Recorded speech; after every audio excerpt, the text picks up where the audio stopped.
I honestly don't mind Shaq saying this. If we're being honest, Shaq had probably the highest peak of all time, or one of the highest peaks of all time. In his peak, he was incredible. I think it's fair to say, he could have won with other great players. Now, what matters to me more is the context, right? Like, what context are we looking at? Because it's easy to say I would have won with this guy if I had him on my team.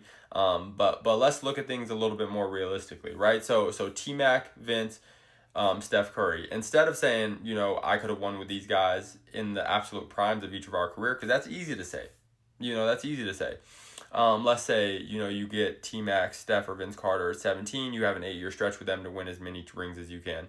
Are you winning 6 with Steph in that scenario? Absolutely not. Because Steph at 17 was nowhere near ready to play in the NBA, and he wasn't going to be until he was about 23, 24 years old. So you're not even getting Steph ready to win a championship until you're in your last 2 years of your Lakers tenure, when you were injured, when you were hurt, when you were struggling to stay on the floor consistently, and when you had already started to show signs of regression. So, no, in that scenario, you're not winning 6 with Steph. Now, it's easy to say if me and Steph got together both at 24, in our primes, when our prime started, that we could have maybe rallied off 6. And I think that quite possibly is true. That would have been insane to see. But if you put them under the same confines as you did Kobe, then no, it's not happening. And the same could be said for T-Mac. The same could be said for Vince Carter, right? Vince Carter came into the league at 22 after a great college career, ready to go. What would that look like if he came into the NBA at 17, got drafted at 17? It'd look completely different, right? And over an 8-year stretch, it's going to be tough. You know what I'm saying? Because it takes time to find your footing in the NBA. It takes even more time to, build yourself into a NBA all-star caliber player. So let's be realistic about what we're speaking on rather than just making blanket statements, because I can make blanket statements too.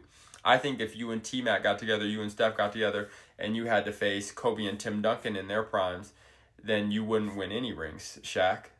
I think that's fair to say, because we all know that you struggled versus the Spurs. You struggled versus good interior defense, which the East didn't have in those finals runs.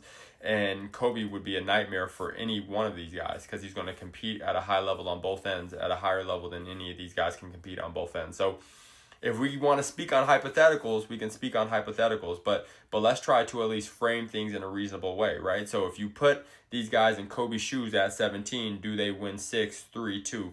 Probably not. But if you put them in their, absolute peaks with Shaq at his absolute peak, then yeah. But then we got to beg the question, where's Kobe at in all of this? Because you got to assume that Kobe gets a fair shot with another all-time great as well. So put Kobe with KG, I like Kobe's chances. Put Kobe with Tim Duncan, I like his chances. Put Kobe with Dirk, I like their chances.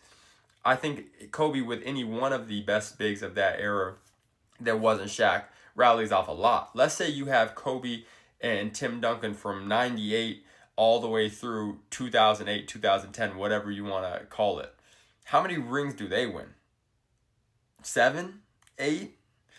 Like, it gets dicey because you have two of the best defensive players in their respective positions of all time. You have two of the best offensive players of their respective positions at all time. You got a guy in Tim Duncan who was great at taking a step back on the offensive end of the floor when he needed to for his team throughout his career. And you got a guy in Kobe who, you know what you're getting with Kobe. You're getting a dog. And you're also getting a guy who can play in continuity and play as a team when he doesn't have an ego like Shaq next to him. You know what I'm saying? So let's be fair in all of this. Let's be fair, and let's level the playing field a little bit, because I promise you, if you start to weigh things out correctly, it gets a little shaky for you, and maybe you're leaving the NBA with only 1 ring as opposed to 4 rings, Shaq. So let's just keep that in mind when we're having these debates. Peace.